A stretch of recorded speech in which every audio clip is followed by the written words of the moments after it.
बहुत सुंदर भाव है।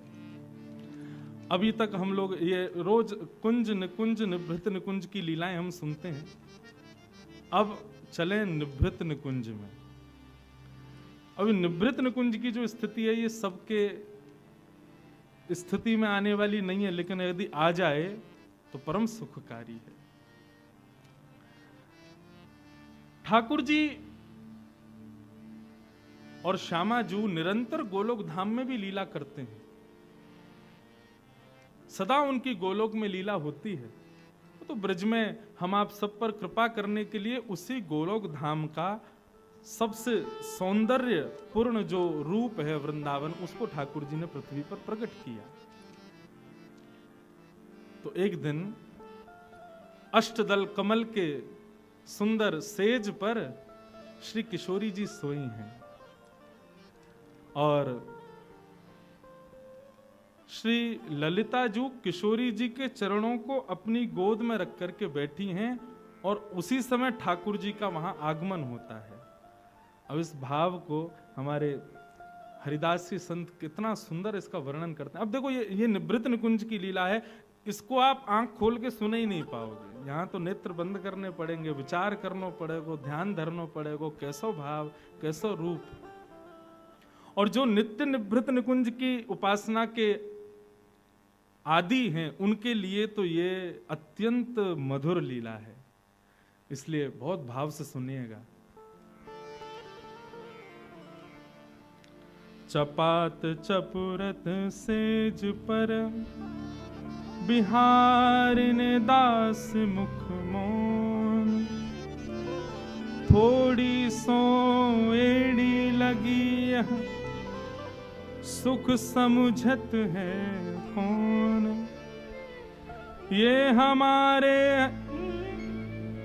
नाथ की निभृत लीला पान। अब इस भाव साम्राज्य का दर्शन करो। चपात चुपरत सेज पर बिहारिन दास मुख मौन, थोड़ी सो एड़ी लगी यह सुख समझत कौन।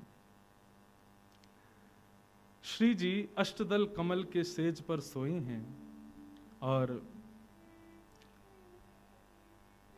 श्री ललिता जी अपनी गोद में किशोरी जी के चरणों को लेकर के बैठी हैं। तभी वहां श्याम सुंदर का आगमन हुआ। जैसे ही ठाकुर जी पधारे तो बाहर खड़ी सखियों ने ठाकुर जी को रोका। बोले श्री जी शयन कर रही हैं। तो बोले तो का ये अपनी पाजेब उतार के जाओ, इनकी छम छम छम आवाज करते भाई भीतर जाओगे, कहीं श्री जी को विक्षेप है वो उठ गई तो। सो ठाकुर जी बाहर ही बैठ के अपनी पाजेब उतार रहे हैं और जो भी ध्वनि करने वाले श्रृंगार हैं उन सबको उतार करके अचक अचक करके भीतर प्रवेश कर रहे हैं। तभी देखिए अष्टदल कमल की सेज पर रूप लावण्य प्रकट हो रहा है श्री जी का। सब सखियां इस प्रकार इस भांति वहां खड़ी हैं, मानो कोई है ही नहीं वहां पर। श्री जी शयन कर रही हैं और श्री ललिता जी गोद में ठाकुर किशोरी जी के चरण लेकर के बैठी हैं। तभी ठाकुर जी वहां पहुंचे और पहुंच के बोले, हे ललिता जी, ये जो सेवा आप कर रही हो ये हमें दे दो, हमें बैठन दो किशोरी जी के चरणन में। ललिता जी बोली, इतनी जोर से क्यों बोल रहे हो, धीरे धीरे बोलो ना, नीचे बैठ जाओ, चुपचाप बैठो और इशारे में ही बात करो, आप इतनी तीव्रता से मत बोलो।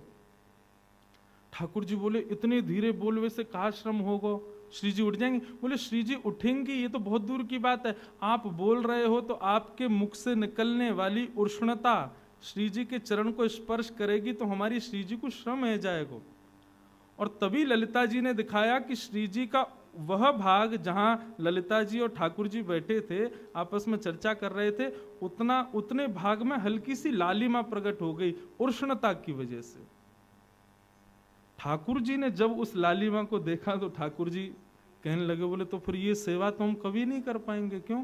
बोले हमारे मुख की उष्णता श्री जी को जब लग सकती है तो हमारे हाथ तो बड़े कठोर हैं, इनसे हम सेवा कैसे करें ठाकुर जी श्री जी की। ललिता जी बोली तो विचार करो कैसे करोगे, सेवा करनी है तो करनी तो पड़ेगी, लेकिन या को भान रखना पड़ेगा कि श्री जी को श्रम नहीं हो। तो यहाँ पर कितनी सुंदर बात कह रहे हैं, थोड़ी सो एड़ी लगी यह सुख समझत कौन। ये हमारे वृंदावन का वो रस भाव है जिसमें सबको प्रवेश नहीं है। थोड़ी से एड़ी लगी, किशोरी जी की एड़ी लग रही है ठाकुर जी की थोड़ी से। कैसे लग रही है? तो ठाकुर जी किशोरी जी के चरणन की सेवा करना चाहें, लेकिन कैसे करें? हाथ से स्पर्श करेंगे तो श्रम है जाएगा। तो ठाकुर जी मन में विचार करने लगे, हमारे पूरे अंग में सबसे कोमल अंग कौन सा है? तो ठाकुर जी अपने एक एक अंग को स्पर्श करके देख रहे हैं। हाथन को देख रहे हैं, नासिका को देख रहे हैं, कानन को देख रहे हैं। यहाँ पे भी थोड़ी निष्ठुरता तो है। सब ठाकुर जी को लग रहे हैं कि सब श्रम कराएंगी, तभी ठाकुर जी सब जगह स्पर्श करते हुए अपने गालन को स्पर्श करें। हाँ, ये थोड़े कोमल हैं। यदि ललिता जी आप आज्ञा दो तो मैं अपने गालन से श्री जी के चरण दबाऊं। तब ललिता जी आज्ञा देती हैं और श्याम सुंदर अपने गालों से श्री जी के चरण दबा रहे हैं। और जब अपने गालों से श्री जी के चरण दबा रहे हैं, तब श्री जी की एड़ी ठाकुर जी की ठोड़ी का स्पर्श कर रही है। और इस भाव साम्राज्य का स्मरण करके भगवत रसिक जी महाभाव दशा में प्रवेश कर रहे हैं। हमारे श्याम सुंदर ऐसे ठाकुर जी किशोरी जी के चरणों में पलोटते हैं। ये गाना बहुत आसान है। देखो दुरो वह कुंज कुटीर में परो पलोटत राधिका पायन, लेकिन कैसे? ऐसे। हमारी श्री जी इतनी नाजुक हैं, इतनी सुकोमला हैं कि ठाकुर जी अपने हाथन से भी चरण दबावे में घबरा में, अपने गालन से किशोरी जी के चरण दबा में। हमने बहुत चित्र देखे हैं, लेकिन ऐसा चित्र ना देखो जहां में ठाकुर जी अपने गाल से किशोरी जी के चरणन को स्पर्श कर रहे हो। और चित्र भी ऐसा होना चाहिए कि थोड़ी किशोरी जी, ठाकुर जी की थोड़ी किशोरी जी की एड़ी से स्पर्श करे। ऐसे भाव साम्राज्य में ठाकुर जी किशोरी जी की सेवा कर रहे हैं और सब सखियां देख देख करके अति आनंदित हो रही हैं। तभी श्री जी के जैसे नेत्र खुले, तभी कहा देखो ठाकुर जी धीरे से अचक से किशोरी जी के चरण पकड़ करके अपने गालन से किशोरी जी के चरणन को दबा रहे हैं। किशोरी जी रोकन लगी ठाकुर जी, अरे अरे श्याम सुंदर ये कहा कर रहे हैं? तब ललिता विशाखा आदि सब सखियां सब आनंदित हो गईं और सब गान लगी। कल लाल जी के विवाह उत्सव में भी ये पद गायो, आज पुनः वह भाव को गाएं। सब सखियां गा रही हैं, ठाकुर जी किशोरी जी के चरणन में बैठ रहे हैं। किशोरी संकोच कर रही हैं, लाल जी कहा कर रहे हो? सब सखी कह रही अरे करन दो। बोले क्यों? प्यारी को खिलौना गिर धरला, प्यारी को खिलौना गिर धरला, प्यारी को खिलौना गिर धरला, प्यारी को खिलौना गिर धरला, आओ प्यारी को खिलौना गिर धरला, प्यारी को खिलौना गिर धरला, नाना रूप रंग रति अंग अंग, नाना रूप रंग रति अंग अंग, नाना रूप रंग रति अंग अंग, नाना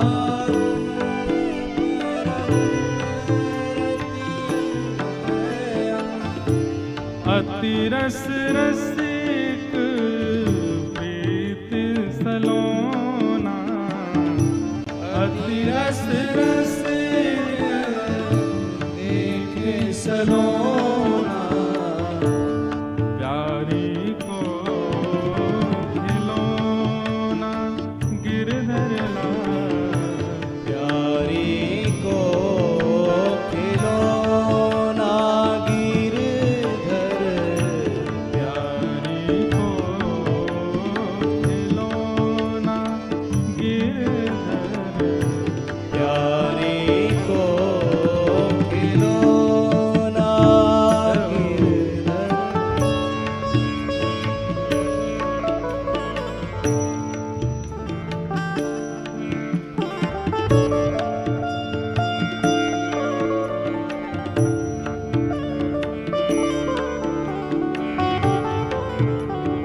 आसक्त रहत जू छबीली, अति आसक्त रहत जू छबीली, अति आसक्त रहत जू छबीली, छैल छबीले सो तन मन रोना, छैल छबीले सो तन मन रोना, प्यारी को खिलौना गिरधर, प्यारी जी को खिलौना गिरधर, प्यारी को खिलौना गिरधर, प्यारी को खिलौना गिरधर, सरस लाडली लाल ख्याल को, सरस लाडली लाल ख्याल को, सरस लाडली लाल ख्याल को, सरस लाडली लाल ख्याल को, काहू परत पगोना, काहू परत पगोना, काहू परत पगोना, काहू परत पगोना, प्यारी को खिलौना गिरधर, प्यारी को खिलौना गिरधर, प्यारी को खिलौना गिरधर, प्यारी को खिलौना गिरधर, नाना रूप रंग रति अंग अंग, नाना रूप रति अंग, प्रति अति रस रसिक सलोना, अति रस रस रसिक सलोना, प्यारी को खिलौना गिरधर, प्यारी जो को खिलौना गिरधर, प्यारी को खिलौना गिरधर, प्यारी जो को खिलौना, प्यारी को खिलौना। ऐसे श्याम सुंदर नाना रूप धारण करके नाना भावों से किशोरी जी की सेवा में आसक्त होते हैं। हम लोग सब सेवा करते हैं, परंतु हमारा भाव रहता है जिसमें हमको सुख मिले ऐसे ठाकुर जी सेवा करवा में। जिसमें हमको अच्छा लगे, हमारे यहाँ दर्शनार्थी आए, उनको जैसा सुख लगे, हम ऐसे ठाकुर जी को तैयार करें, ऐसे उनकी सेवा करें। यह सेवा का भाव नहीं। हम जिन ठाकुर जी की सेवा कर रहे हैं वो प्रसन्न हैं कि नहीं, इसका भाव होना चाहिए। अब आज सुबह राधा बाग में हमारे लाल जी हिंडोला झूलने गए, तो पहले आप सब लोग सर्वेश भैया वगैरह धीरे धीरे झूला झुला रहे। अब इनको ये भी लग रही होगी लाल जी महाराज जी के हैं, कहीं हम जोर से झुलाएं, कोई डर नहीं जाए। लेकिन ज्यों हमने पकड़ी तो हमने तो खूब जोर से झुलाए, और आप नहीं होते मैं और जोर से झुलाता हूं। क्यों? अब उसमें किसी का भाव नहीं, हमारा भाव ऐसा। हम पहली बार हिंडोला लेके आए ठाकुर जी को, तो दास के जन्मदिन पे लगभग वर्षा ऋतु रहती है, तो हिंडोला उत्सव होता है। तो सब लोग धीरे धीरे झुला झुला के ठाकुर जी को गए। रात में जब सब चले गए, मेरी बारी आई, तो मैं और एक भैया बैठे, और मैंने पकड़ के डोर जोरते झुलाए। तो वो मुझसे बोले महाराज जी ने धीरे, लाल जी डर जाएंगे। मैंने कहा वो तो हम चाह ही रहे हैं कि डर जाएं। बोले क्यों? मैंने डरेंगे तो कम से कम यों से यों तो, अरे नेक धीरे झुला, डर लग रहा हो मोकू, नेक कछु बोलेंगे तो सही, घबराएंगे तो सही, कहीं घबरा के सही कछु बोलेंगे तो। आप लोग मत करिए ऐसा, भाव की बात है। तो सेवा तो हमारे, सेवा का मतलब ये नहीं है, कई लोग यूं कहते हैं हम वृंदावन गए तो वहां से गोपाल जी लेके आए। हाँ, तुम्हारी इतनी सामर्थ्य, तुम गोपाल जी को लाओगे? सदा ये कहो गोपाल जी हमको लेके आए हैं, गोपाल जी की हम पे कृपा है। हम कहाँ रहते हैं? गोपाल जी के घर में रहते हैं, हमारे घर में गोपाल जी रहते हैं। ये उल्टी बात है। आपके घर में मतलब कोई आपका घर इतना पवित्र है, वहां गोपाल जी रहेंगे? आप गोपाल जी के घर में रहते हो। सेवा भी सीखनी हो तो हमारे ठाकुर जी से सीखो। श्री जी को कहीं श्रम ना हो जाए, हाथ का स्पर्श दूर की बात, अपने गालों से चरण दबा रहे हैं।